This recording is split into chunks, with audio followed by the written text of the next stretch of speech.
For the last little while, there has been the Wave Makers Innovations Challenge. I think it was almost my first day here. One of my first emails I received at WorldFish was about this Innovations Challenge. So I learned about it straight away. But Nasty, why don't you tell us a little bit about what it is? Thanks, Steve. So the WorldFish Wave Makers Innovations Challenge was sort of what we envisioned one of the big activities happening at the science fair. The idea came from the show Shark Tank. Is anyone familiar with that? Yeah. But because we can't take the word Shark Tank because of copyright issues, even though we're like part of the same ecosystem. So we decided, what's the closest thing? Fisheries. Okay, wave. They move. Makers. Okay, wave makers. And that's how we created this program as part of Science Fair. And what it is basically a pitching competition of bold and ambitious innovation ideas to a judges panel for seed grant awards. Now, we're not going to announce yet the amount, and we'll leave that with the mystery for later. But this has been going on for about a month plus, and the amount of proposals that we receive are phenomenal from across countries that we work in, from our colleagues. So we received about 30 plus, I think 34. And over a span of about a month and a half, the group of people, the experts who we appointed, narrowed down 34 to a total of 5. So we have 5 finalists of the Wave Makers Challenge today who would be competing amongst each other for the grant award. Now, while everyone's taking their seat, I'll pass to Steve to invite the panel judges who will be seated in front here, American Idol style, to be able to see the finalists and judge them. Over to you, Steve. So WorldFish Idol, we couldn't do that one either for also copyright. So we have four esteemed judges for the Wave Makers this year. So as I say your name, if you're able to come up and take a seat here at the front table. So we have Gauri Sankar Das, who is the Director of Fisheries in Assam in India. Welcome. Rashid Sumaila, who is the Professor at University of British Columbia.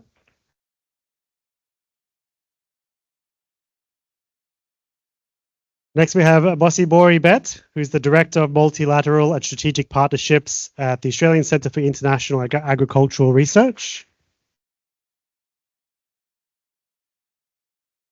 And lastly, Felicitas Roig, who is the Senior Policy Officer at BMZ in Germany. So welcome. Thank you for taking part in this esteemed procedure, this Innovations Challenge.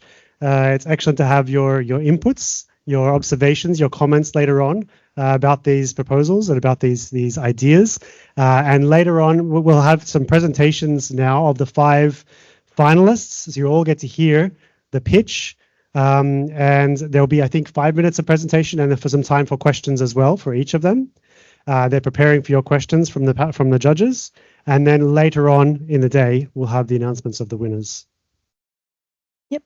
So you're not going to want to miss the announcement of the winners at the very end during the closing ceremony. So stay tuned, don't run away. Without further ado, like Akester, is he in the room?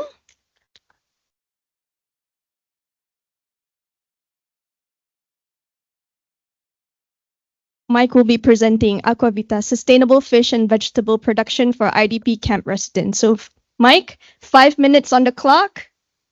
Judges, get ready. In 3, 2, 1. Hello and good afternoon. Welcome and hello to the judges. Crisis to cultivation. In Myanmar, many people live in internally displaced people's camps, 3.5 million. And at WorldFish in Myanmar, we were thinking, how can we help these people with their dilemma? So we thought, what would it be like to wake up in the morning having had your village, your home, your livelihood destroyed? You have no income, you have food and nutrition insecurity, and perhaps worse, you have no hope. Your you're trapped. Yet you're one of the lucky ones because you are alive and you're not injured. But you're living in one of these camps with a lot of other people, your family, your children. So we decided that because of this dilemma, this problem, one solution might be to help these people produce their own food, fish and vegetables within the camp environment. And we set up a production system which is based on a bamboo frame and a tarpaulin, so a so-called wish pond, water and fish. The water in the wet season comes from rain harvesting, from a bamboo thatch, and in the dry season the water comes from a shallow tube well. The fish that are produced are a native species using native systems. We worked with catfish, stinging catfish, big head catfish, and walking catfish. We also worked with climbing perch, and these are all so-called black fish. In other words, they are tolerant of poor water conditions. They put up with high stocking densities. And when we tried this in one of the internally displaced people's camps in Kachin, in the northern area of Myanmar, the system was very successful. People found or rediscovered their dignity, their hope, and they worked not only to build the system, but also to look after and produce the fish for their own consumption. That was the fish. On the vegetable side, we taught them how to produce their own vegetable seed, open pollinated seed production from the vegetables they grew. And the seed was then stored in vacuum packs and used for the next production season. The internally displaced people were successful. Their farm grew enough protein and enough vegetables for not a complete diet, but for a partial source of protein for the camp members. Bearing in mind that in Myanmar, 60% of the animal source protein consumed comes from fish. So fish is very important. But when you're in a war-torn country and you no longer have access to small fish from your rice field system, and you no longer have access to a floodplain to fish, then you are trapped in an environment where at best you are dependent on humanitarian aid. And that humanitarian aid amounts to poor quality rice or wheat, cooking oil, and salt. There is no animal protein. Therefore, there is a problem with food and nutrition insecurity. So as I say, we set up a system using cheap local materials, and we tried this in an internally displaced people's camp in northern Myanmar in Kachin state. The people themselves built the system. We taught them how to operate it, and we worked very closely with a local partner called Aryon U. This local partner is one who will take this simple technology forwards and take it to scale among the many thousands of IDP, internally displaced people's camps in the country.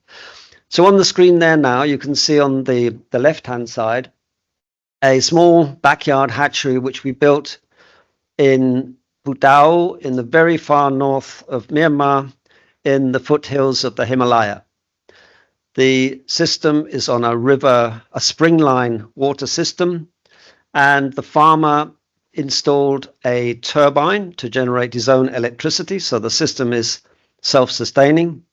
And on the right-hand side, you can see the catfish in the wish pond, so bamboo tarpaulin, which have a lifespan of around 2 to 2.5 years, with 2 fish production cycles a year.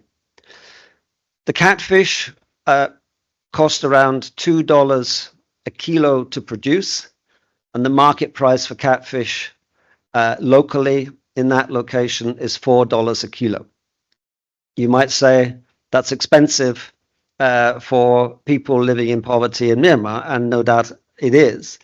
But these fish are not for marketing, they're for consumption within the camp.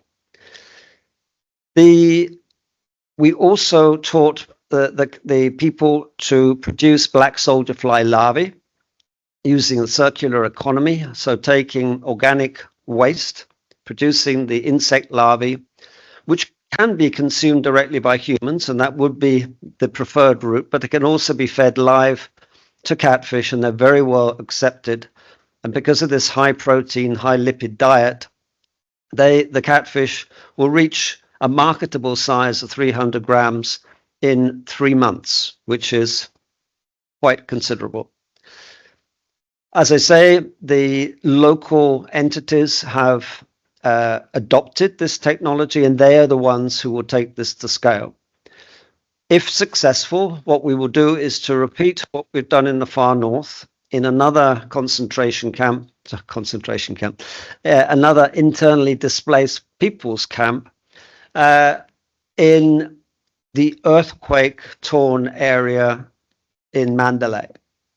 So it's not just people forced out of their villages because the village has been burnt and destroyed. It's also people who've lost their houses, their homes, because of the catastrophic earthquake, which took place on the 28th of March this year, the worst earthquake in the country in 100 years. So that is the story. The system, each of those tanks, you can see there in the photograph, costs about $140 to build. And that includes the bamboo, the tarpaulin. The bamboo, by the way, is impregnated with borax to make sure that it is termite resistant. So it is a system which is likely to survive for longer than bamboo would normally last in a tropical environment. The interns in these camps are obviously very keen to cooperate because they have no activity, they're not employed, and to be able to work gives them, in a way, gives them back their dignity and hope that they will eventually take this technology, this fairly simple technology, with them when they return to their villages. Hopefully sometime within the next 6 months, possibly a year, 2 years, nobody knows how long it will take. One last comment. I'm presenting on behalf of 3 colleagues, 3 Myanmar colleagues, Lily, who lives in Eastern Shan, Yu Maung, who lives in Kachin, and Kim Mong So, who's based in Yangon. Thank you very much.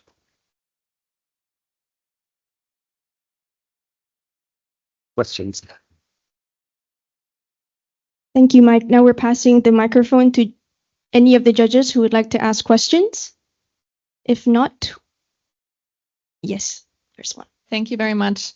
I'm wondering, with regards to the logistics in the very conflict-prone country, how difficult will it be to set up these structures across the country in terms of access, and then also the sustainable funding of this? Who are the ones providing the resources to fund this? Thank you. Yeah, very good question. And of course, it's complicated. There are certain, for example, in Kachin, where these photographs are taken, there are 134 internally displaced people's camps. 34 of those, nobody can enter those camps. They're under the military control.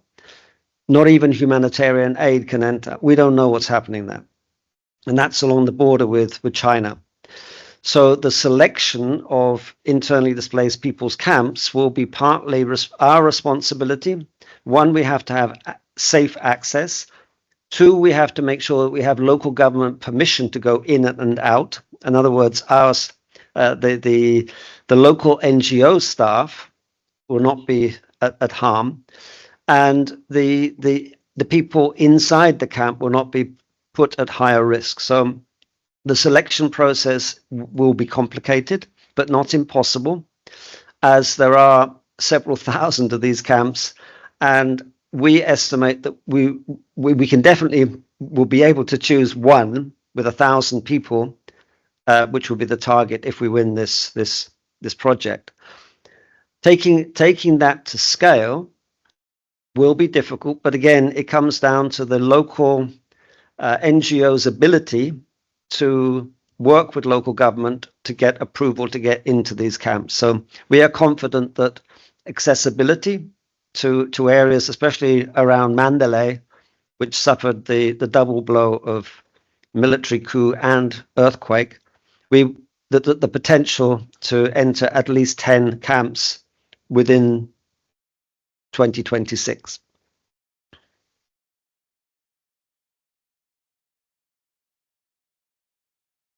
Yeah, she was going to ask more about funding, right?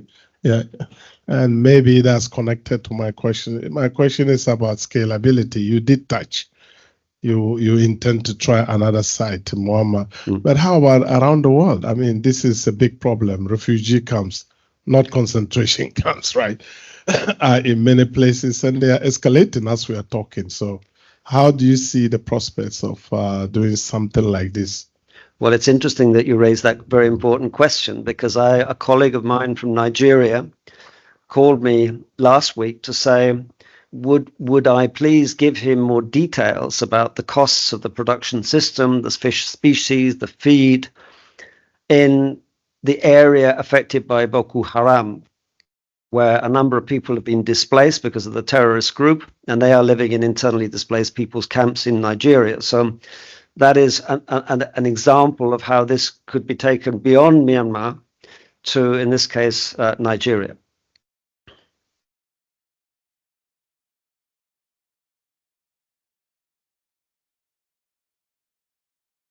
Thanks for that description. So just quickly, sometimes in some parts of the world, we find that women and children, women are the ones who bear the brunt of feeding, households. They are responsible for nutritional security at household level. Has there been some sort of intel or insights as to how the adoption of this is going to be? Is there buy-in? Who's going to be doing this sort of work, and does it put a lot of drudgery on women, etc.? I'm just curious. Thank you. Our experience in the camp where we've already worked is that the women play a very important role, mainly with the vegetable garden, because they take pride in looking after the vegetables, watering, fertilizing, harvesting, fermenting the final product in some cases. And before and after, we did a minimum dietary diversity for women score. Before the intervention, the score was way below 5. So 2, 3, basically rice and maybe some leafy greens, and that was it. After, the score increased to above 5. 80% of the women's had their recall over the last 24 hours was vastly improved. So what we've seen is that as I mentioned, the hope, the dignity that comes back through an activity. Nobody pays the camp members to do this, but they willingly volunteer to build the systems and tend for them, and then of course harvest the product. And most of in a typical camp with 1,000 people living there, 600 of those are children under the age of 5. So the nutrition or the improved nutrition for them is very, very important. Thank you. I think the time is up. Thank you very much, Mike, for that presentation. Thank you. Questions. Excellent. Okay, so we'll jump back now to our first presenter, Hamza Altarturi. Welcome you down. We'll give him a round of applause. All right. Hello, everyone. Sorry for what happened before. I didn't get a cold feet though, but yeah. But yeah, so let's go into it. Can I have a holding mic? Yeah.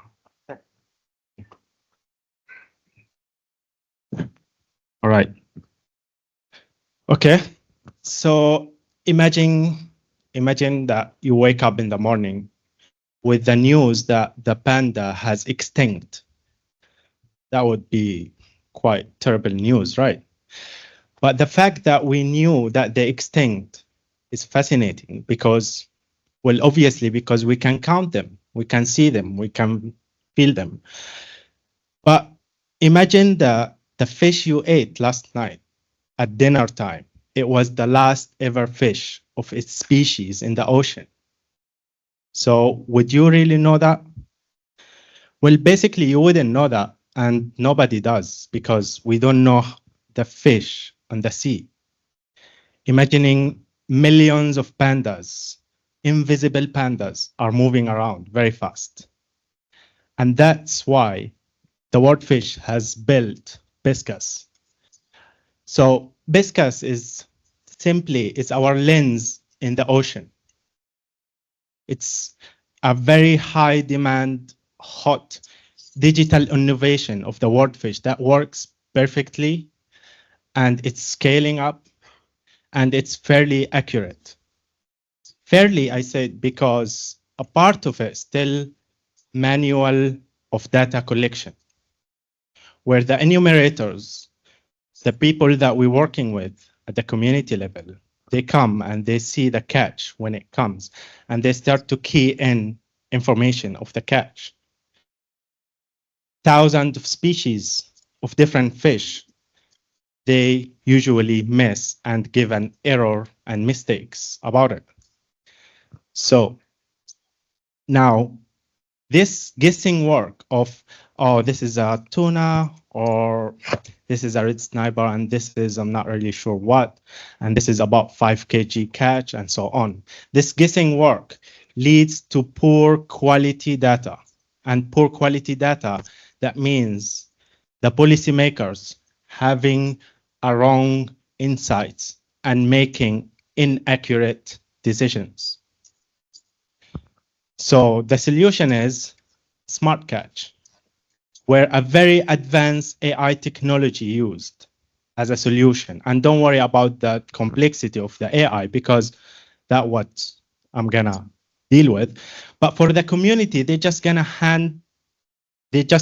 hold the tablet that they've been holding every day, using the same system that they've been using over the past few months, and open the camera, snap a photo for the fish catch, and boom, the magic happens where the AI send and generate the key information needed for this catch.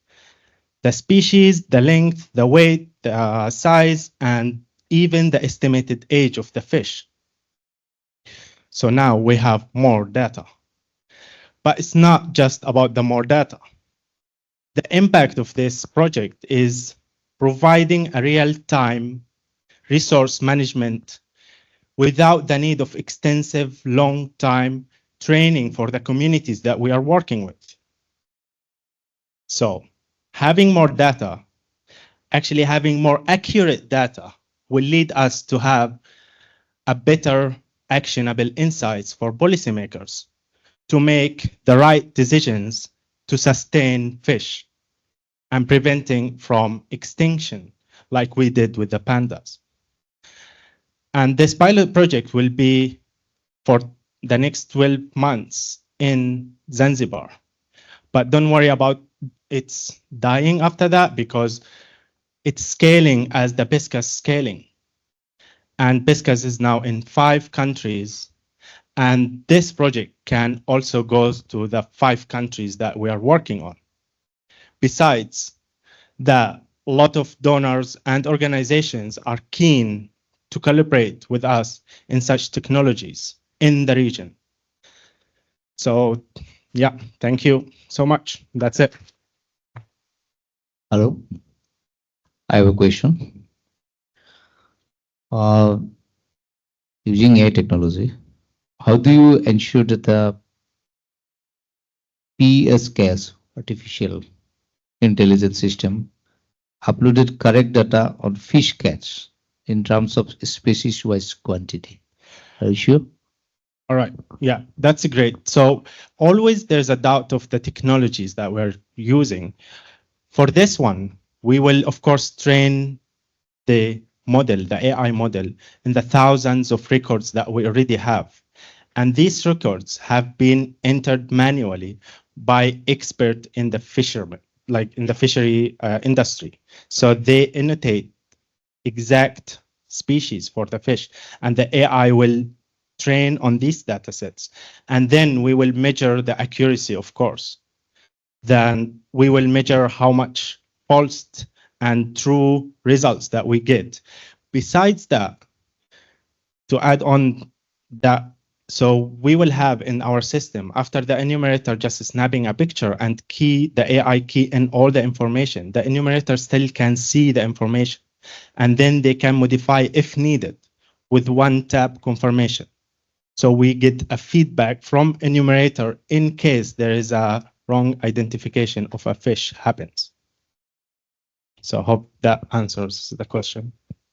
Thank you so much. I'm All right. curious about, you say these Kobo, that's like a The I Kobo mean, like form, like yes. an iPad, something It's a equivalent. Kobo form is the system that we use to collect data manually. So they need to key in the information of the catch. That is something that's provided by WorldFish. To Yes. These. So when I think about scalability, it means that it relies on the enumerators using this technology. You first need to always distribute that and make sure that they have the digital literacy in order to be able to use it, to have this. So one enumerator now will be enough in each landing site, and we need to give them the device that they need to access this Kobo form. But the Kobo form is already being used for 5 countries so far. So this tool is only as a backbone at the back end to enrich and enhance the quality of the data to make a better decisions, because the data is being collected. We're just making sure that it is a good quality data that can provide policymakers an actionable insights, correct ones, to make decisions and regulations based on that. Yeah, is that okay? Yeah. Yeah.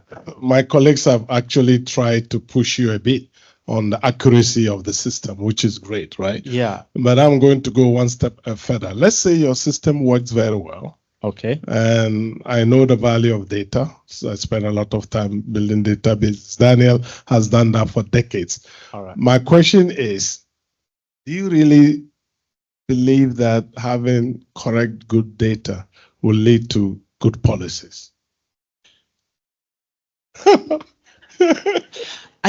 Okay, so from my point of view, as a tech guy, that not really, governance experience, but of course it can lead if it's been used in a correct way. And this is my simple understanding of the data. It's like a treasure. You can use it in a correct way, but also you can use it in a wrong way that it doesn't really help.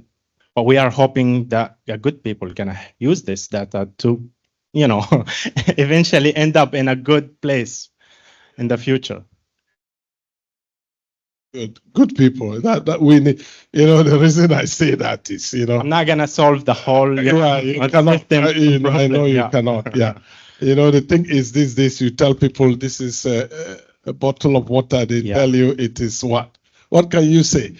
They tell you something and they tell you it's a banana, huh? Oh, yeah. Okay. And then you tell them to eat it, they will move to the next lie. Yeah. So we need good data, and you are right. Good people can use it. But there are lots of people who don't care whatever you tell them. They do their silly stuff, but that's not your problem, okay? True.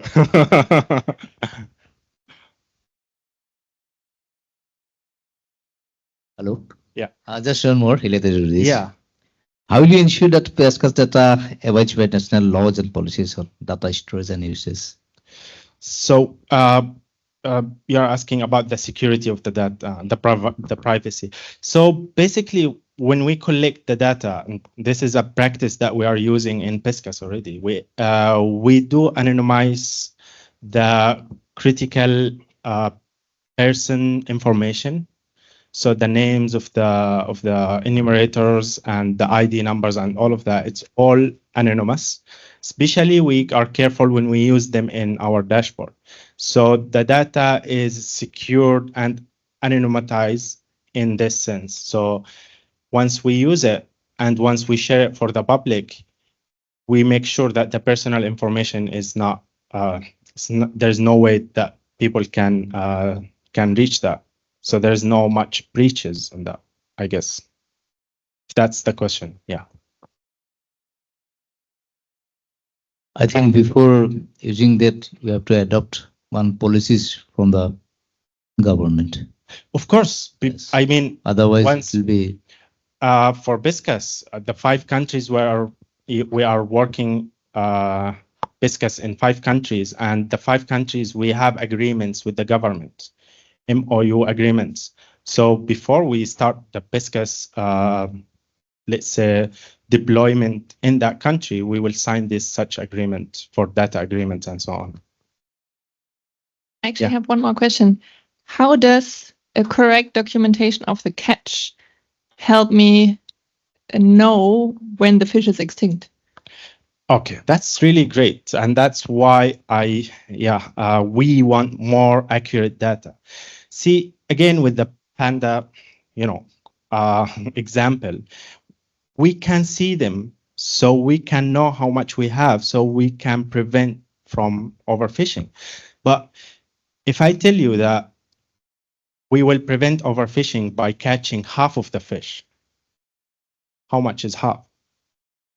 You really don't know, because you don't know how much you have. And this kind of data will give us a lens inside the ocean to understand the better stock of the fish in the ocean. Then we can make a better assumption to know how much is half to sustain the fish for the future. I hope that answers the question. Any more questions? I hope not, because we have to move to Okay. the next finalist. We have 3 more people. Thank you, Hamza. So now everybody knows why we have carefully chosen these individuals who are sitting on the panel of judges. They are asking all the hard-hitting questions. And now I would like to invite Marleen Schutter to take the floor for 5 minutes. Thank you. Hi, everybody. I would like to introduce you to Sukumar Halder, who lives in Rajshahi in northwest Bangladesh in a fishing community. Sukumar is a representative for his community, and he was involved in the WorldFish project on community-based fisheries and aquaculture. It was a highly effective project. The productivity rose 4 times, incomes tripled, and fish consumption rose by over 30% as well. But communities like Sukumar's face one key barrier, and that is insecure tenure. Today I'm presenting to you a scalable rights-based innovation. It's a framework for secure legal tenure for wetlands, fisheries and aquaculture in Bangladesh, with the potential for global application. With your support, we can build the policy foundation for more inclusive inland aquatic food systems. Because inland fisheries and aquaculture in floodplains sustain millions of rural lives, economically, nutritionally, and ecologically. And in Bangladesh, wetlands or Jal Mahals are typically leased out by the government for periods of 2 to 3 years. And those leases allow us to work with people like Sukumar, leading to benefits for their families in terms of improved incomes and improved nutrition. But there's a catch. Once the lease ends, the community rights evaporate. The community-based organization that Sukumar is a part of lost access to the wetland near their house when the lease ended. And this lack of long-term security, it prevents investments in sustainability. It generates local conflicts and inequities. And also ultimately it undermines the benefits from innovation. There's a global governance gap when it comes to inland aquaculture in common property. So there is recognition of tenure rights in fisheries, both inland and marine, and there's recognition of tenure on land. But tenure-based rights in aquatic commons remain a blind spot. So I'm presenting to you a 10-year rights framework for inland aquatic foods, which is a 1-year research and coalition building pilot in Bangladesh. And the aim is to generate a replicable approach to securing rights, learning from global best practices, but tailoring it to local realities. And the aim is to influence national, international governance systems by using 3 different components. Firstly, we need to map the barriers that community-based organizations face. We need to understand not just what is failing, but why it is. Then we'll do comparative research and learn from global successes. So there are examples in terms of the International Land Coalition, Ostrom Scholarship on Governing Commons. There's also FAO guidelines. And these are all precedents to anchor law and practice in. And then we'll embark on a coalition building voyage and developing a roadmap. So the aim is to convene national and global actors to co-develop a legal and a policy roadmap. Whilst doing this, we'll keep global scaling in mind as well. It's a policy innovation, not an app. It's a governance shift, not a gadget. It's about embedding legal rights for the people who manage these ecosystems best, the communities that live there and rely on these ecosystems. And this is urgent as well. Climate change, nutrition, and social inclusion challenges are colliding, and wetlands, when governed well, can be a part of the solution. Over the next 12 months, we will deliver a realistic, field-tested framework for legal tenure for community-based organizations in wetlands, a national and a global coalition ready to act, including voices from ministries, civil society, and global institutions, and a policy roadmap that is aligned with Bangladesh's Jal Mahal policy reform, including also proposed changes to international agreements, such as the FAO guidelines on responsible governance of tenure. We're not promising to rewrite national law in 12 months. We're not delusional. But we will create a vehicle for larger investments and real reform. The project hits all of WorldFish's impact areas: nutrition, climate and biodiversity, and social and economic inclusion. Community rights are the foundation for scaling impact. And most importantly, this is a replicable model.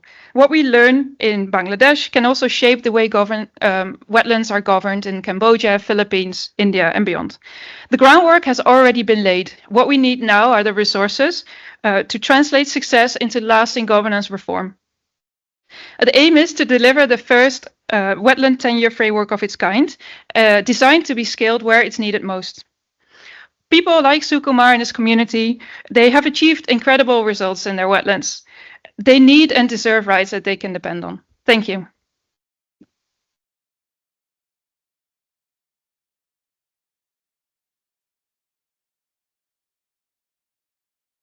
Questions from the judges?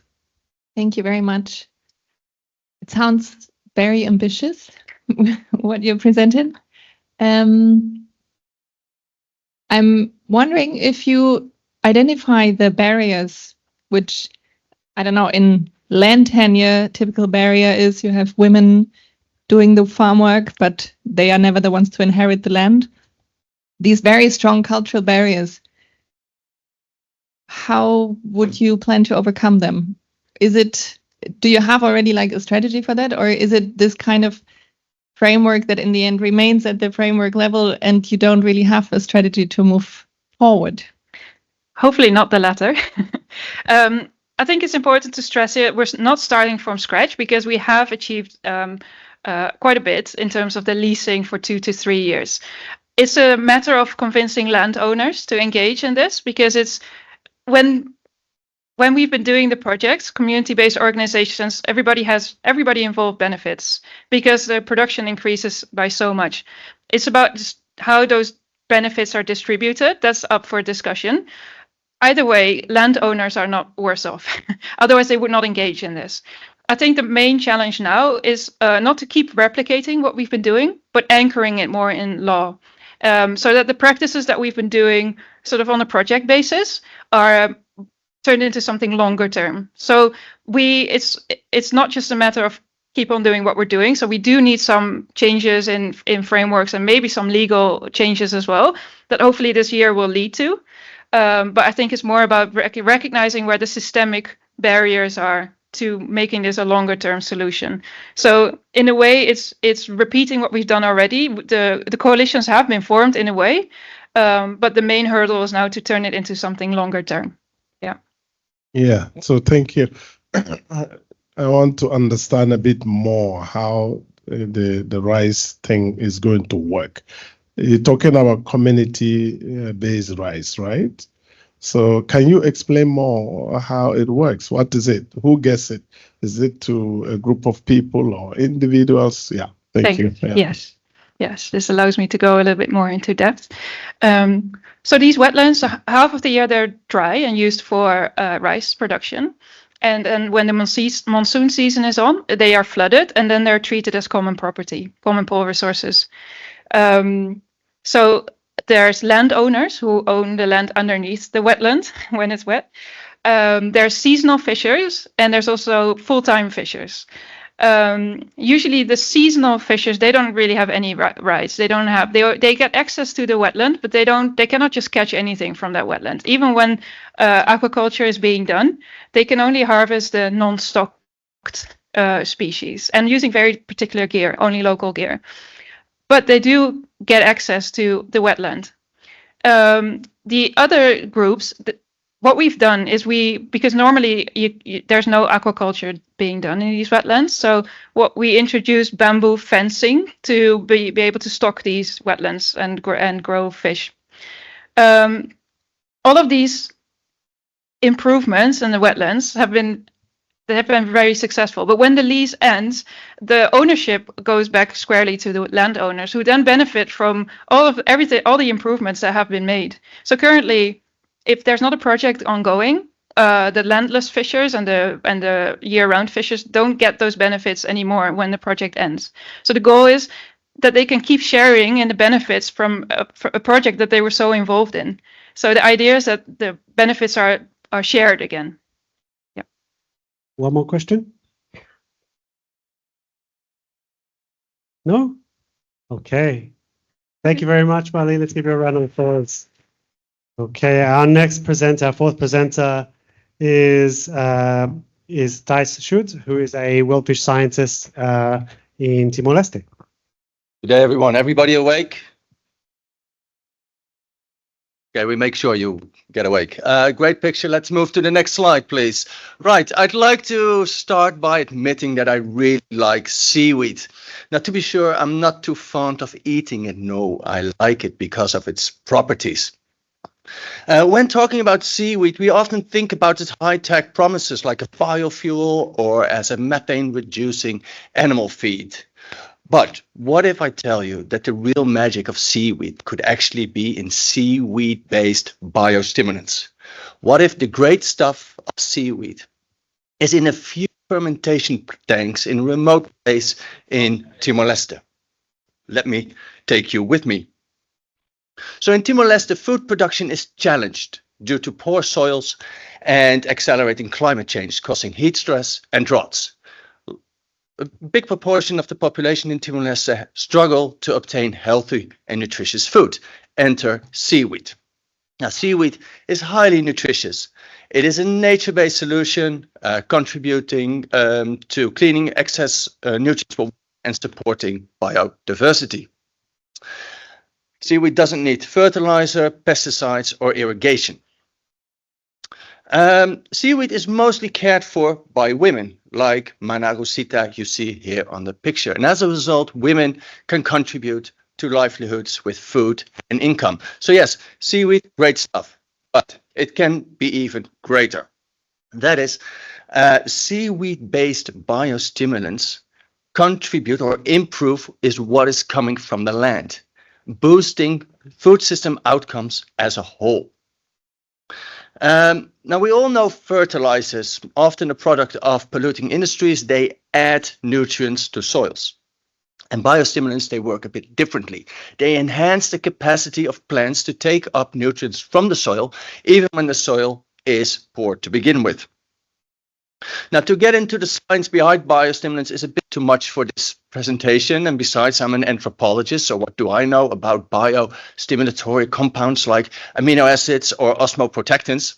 But what I do know is that these compounds enhance a plant's stress tolerance, its yields, its root systems, its fruit quality, and even the nutrient composition of its produce, while improving soil health and its moisture holding capacity. So yes, very great stuff, right?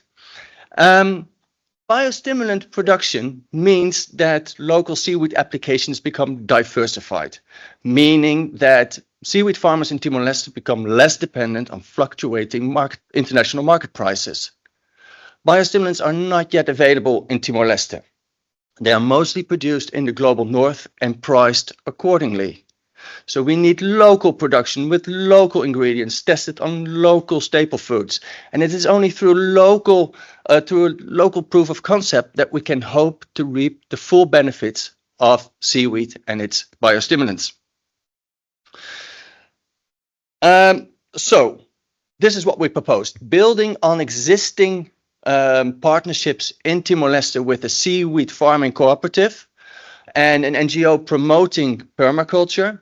And with the help of a seaweed processing expert we have worked with before, our team will build a small testing facility near to, or production facility near to seaweed farmers. And there we will press the locally farmed seaweed, which we will ferment using locally available fermenting agents. This will all be low tech and low cost.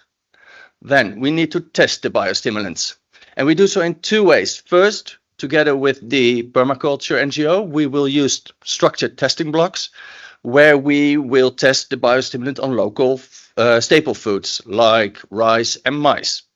And we will send some of the samples to labs to check for its biostimulatory compounds. Meanwhile, we will liaise with authorities and other NGOs working in food systems, looking for opportunities to integrate our biostimulants into their programs. And we will test packaging and explore distribution. Right, so I said that this pitch is about a few fermentation tanks in Timor-Leste. It should be clear that this proposal goes way beyond these few tanks. For this challenge, we were encouraged to think big. Well, biostimulants, though perhaps modest in its inception, could have big implications for farmers and consumers. Timor-Leste is a relatively small place, but the issues it faces are anything but.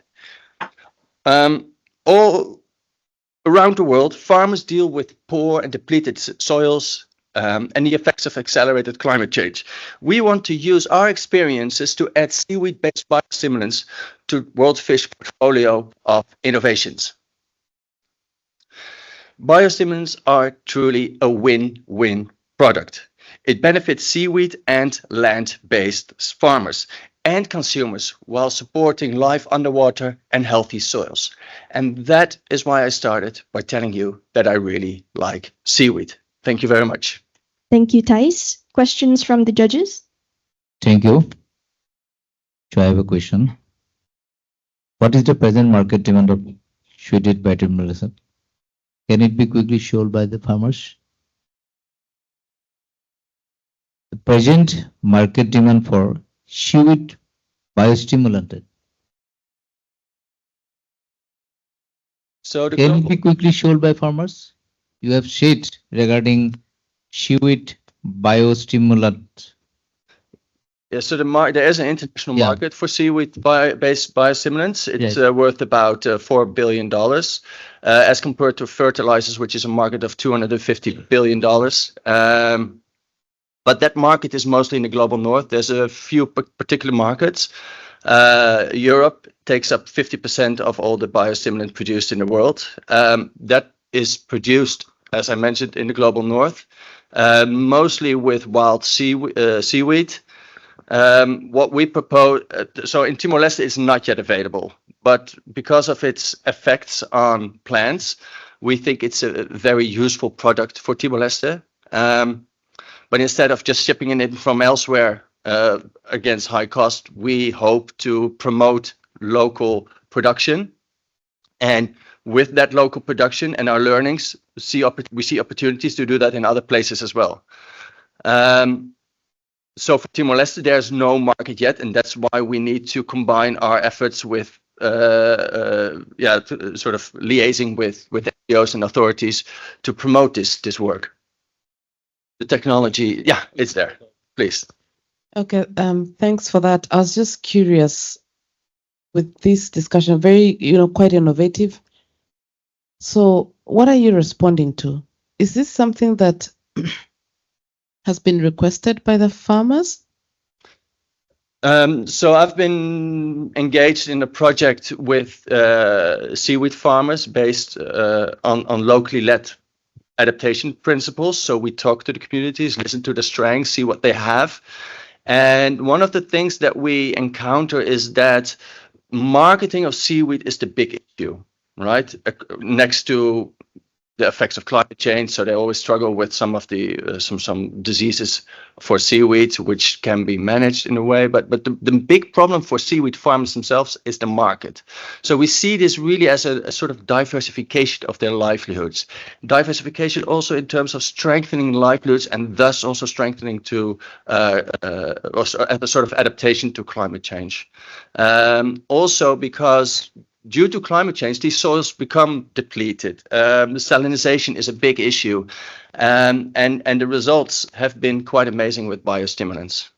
So it's sort of an answer to, like I said, it's a win-win product. It's wonderful. Thanks, I'm satisfied. It truly is. Yeah. So my question is actually related to health in a way. Yeah. Do they have a tradition of farming seaweed in the place? Yeah, they do. Yeah. So can we go? So the slide was of Malagosita. There is a place in Timor-Leste where they grow sufficient seaweed. I mean, compared to the big producers like Philippines and Indonesia, it's a fraction. But in terms, they do export sometimes to Indonesia, but there's a lot of export barriers. So then they're stuck with seaweed. And again, here comes the diversification story or narrative. We want to help them to not only depend on international markets. One of the things was that production boomed in the late 2020, around that time, because prices were really high and then prices collapsed. And so what we want is to diversify these markets and that farmers are less reliant on these international markets. Now, the benefit is, of course, that when people farm seaweed and they harvest for processing, they also eat it. When the price is low, they don't farm that much seaweed. So if we can diversify markets or applications, then there will be more seaweed in the sea, and there will be more consumption. Yeah. We get all the benefits. Me and her. I think we are a little bit skeptical because after the project is done, what happens? I mean, so the people have to really get into this for it to be sustainable. Yeah. So that's why we are getting at. Yeah. No, that's a valid point, and part of this Wave Makers challenge was to think big in risky projects. Well, this is of course the big risk here.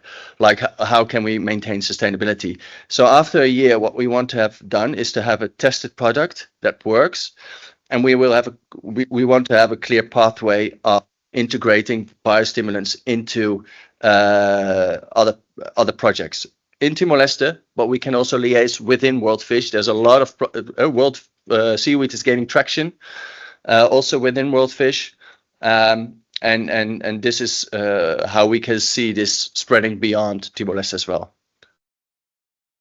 If I may ask one question, you are talking about the seaweed farmers. What about the crop farmers that are supposed to buy the biostimulants? Are they in a position to afford this? And did you also consider the education part? How do farmers actually learn about it and then create this demand and the interest? Do you have data on the actual yield impact that it generates in the crops? Now, this proposal builds on strong partnerships that we have in Timor-Leste, so the Seaweed Corporation Cooperative, but also the Permaculture NGO. We collaborate with it before.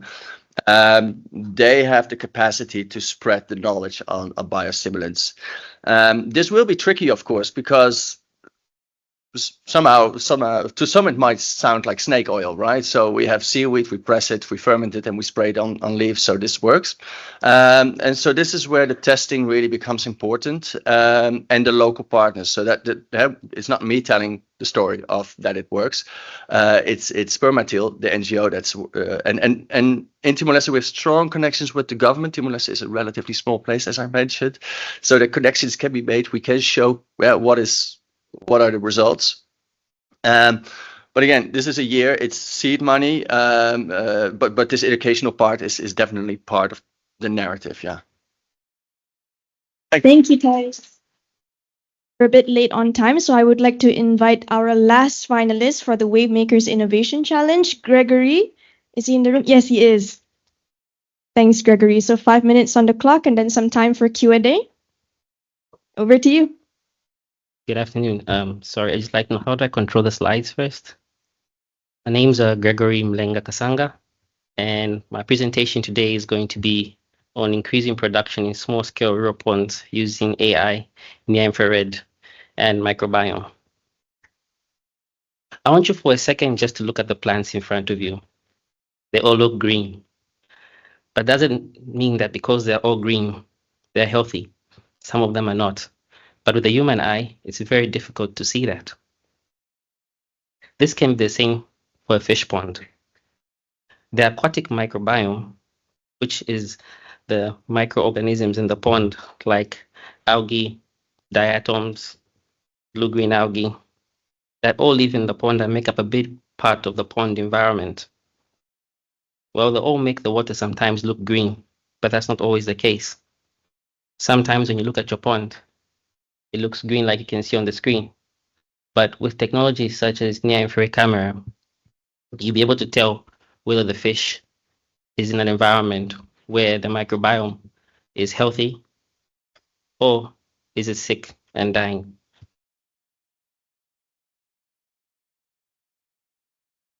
Like I mentioned earlier, with the human eye, it's very difficult to see this. But then when you use near-infrared, it can help understand the underlying biological process, showing the aquatic microbiome, whether it's healthy, as you can see in the picture above. If it's healthy, it's more purple. And if it's not healthy, it comes a bit brown. But with the human eye on the left, you're able to see that the green difference is very difficult to come about. Therefore, how does AI come in? AI comes in and makes its analysis better. When the AI is given the data, it's able to make predictions and fast enough give response in seconds to what recommendations can be done to save the fish. The AI will not replace the human being's decision making, but rather it will be like an advisor, like a PhD student in the hands of a small-scale fish farmer. Therefore, what is our execution plan for the next 12 months? Our execution plan for the next 12 months is to work with our business partner, AI systems specialists, local scale, small scale fish farmers, and government extension officers to use these tools to collect data that will be used to build a small scale farmer AI advisory system. I want you all to join me on one small exercise. Kindly hold your phones in your hands. I can see some of you are already doing that. Well, you realize one thing. Whether you're male or female, whether you're young like me or elderly, you now all have the power in your hands to assist a small-scale fish farmer. And at the click of a button, you have the equivalent of ChatGPT or Siri, but even better, you've got aquatic AI, an AI system that can help you assist a small-scale fish farmer, that can help a small-scale fish farmer and understand what's happened with their pond with a bit of education and recommendations.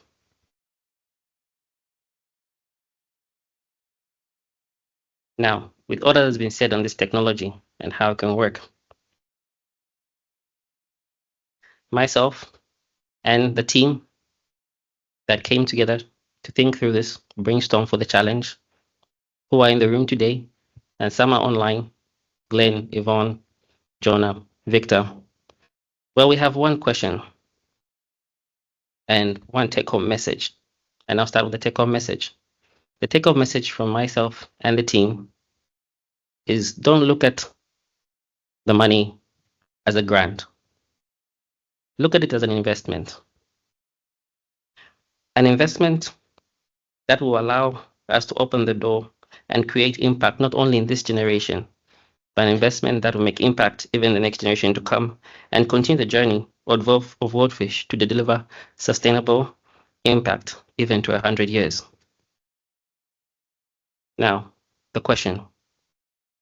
At the heart of this innovation is the question, and the question is, how do we scale a solution that transforms small-scale farmers into self-sustaining, semi-intensive producers who can generate jobs and have shared aquatic prosperity?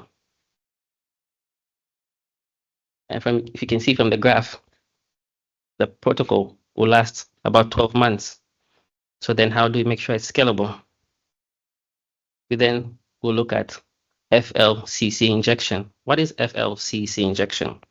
Well, this is us looking at the Africa Development Bank model of public-private partnership agreements, PPE, which is anchored on LFCC, which is the first loss catalytic capital. So what is this? This PPE framework is a catalytic system that aligns science, technology, people, production, which are the farmers, investment, and policy, creating shared value across all the actors in the ecosystem. Who are these actors? Very important. The small-scale farmers, the AI technology developer, the governments, WorldFish, financial investments, donors, and development banks, who all come together knowing one fact.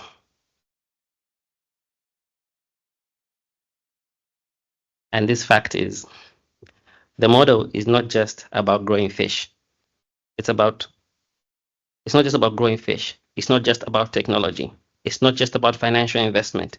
It's not just about policy or quality data.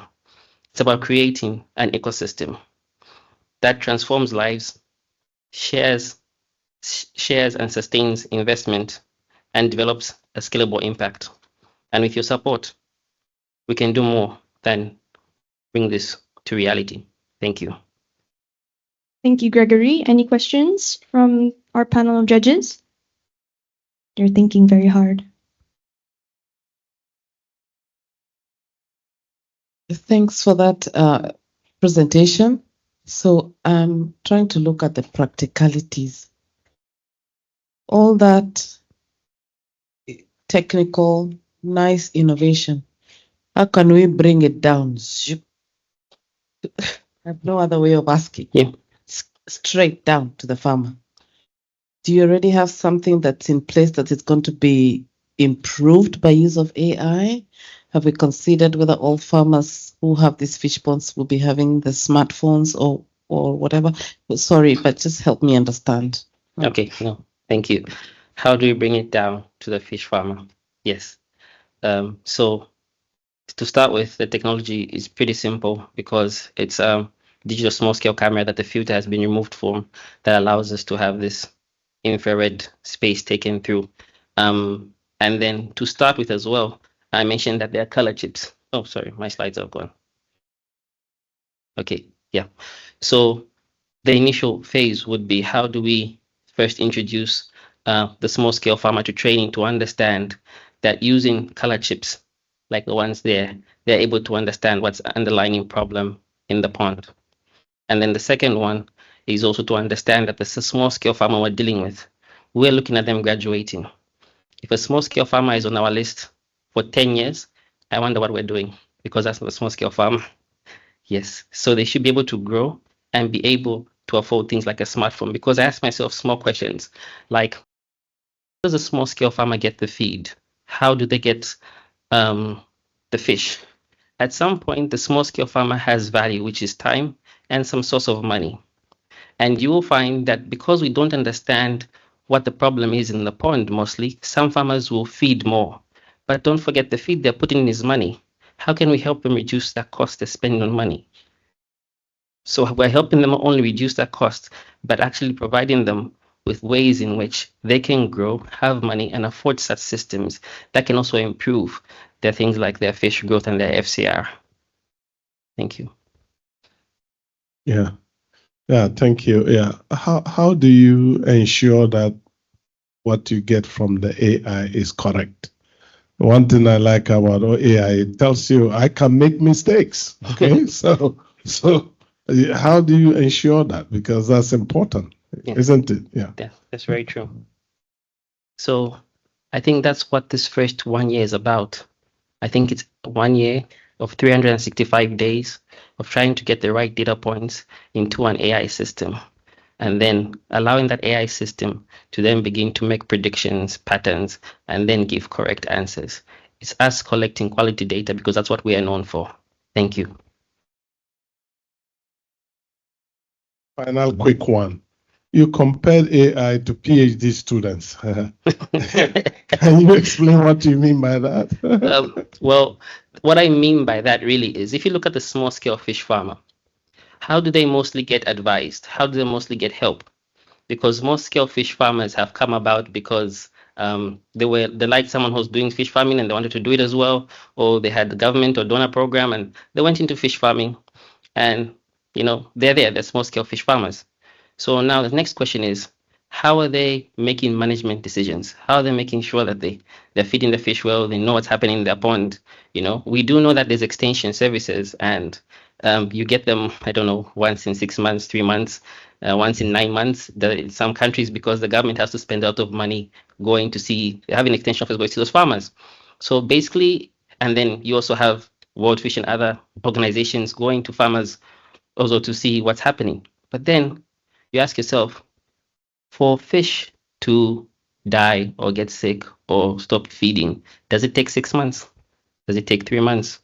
It can happen in a week. We know farmers, not only small scale farmers, but large corporates that have lost fish overnight. Who's assisting them? So I'm comparing it more to yourself, myself, and the extension officers who go there once in 6 months. But now the farmers have the ability to do that, to have assistance every day. Thank you. Thank you so much. I appreciate your idea. What would be the cost of its device if I want to buy, say, 100 devices for my fishery extension officers?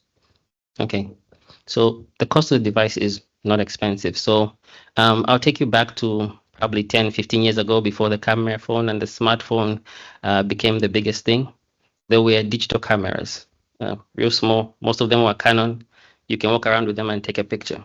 So what we're trying to do is work with different partners who then can remove the filter chip, because really what makes your camera better is that your camera has got about 3 channels. That's red, green, and blue. That's your modern camera, and it's got a filter that blends with the air and the near infrared system. So what then is we get the cheap camera, probably costs $200 or less because they're no longer in fashion. And then we remove the filter, the infrared filter from that camera. So then that allows the camera, instead of having 3 channels, to have 3 channels, but then see through. So you have red, green, blue, and near infrared. And where the AI comes in is because it understands red, green, blue, and near infrared. And when you put those together in an equation, it subtracts the 3 out, and you remain with near infrared. And that allows the AI to then understand that information and generate a prediction from it. So the technology really is not that difficult, because then apart from the camera, you've got a bucket. Because you want to understand your microbes are in the water. So you want to understand what's happening to them. So the bucket really is to help you remove the noise, because sometimes you can take a picture of the pond, but maybe your shadow is in the way, there's a stick or there's a fish. So that's going to block the way you get your picture quality. So you've got a bucket that then you're allowed to scoop up the water and take that picture. But even better, you then have a siphon that you can go down, pull the water from a different level and put it into the bucket. So then you can understand at different levels in the water what really is the characterization. So it's not really expensive technology. I would prefer put it maybe for per farmer somewhere $400, $500. Thank you.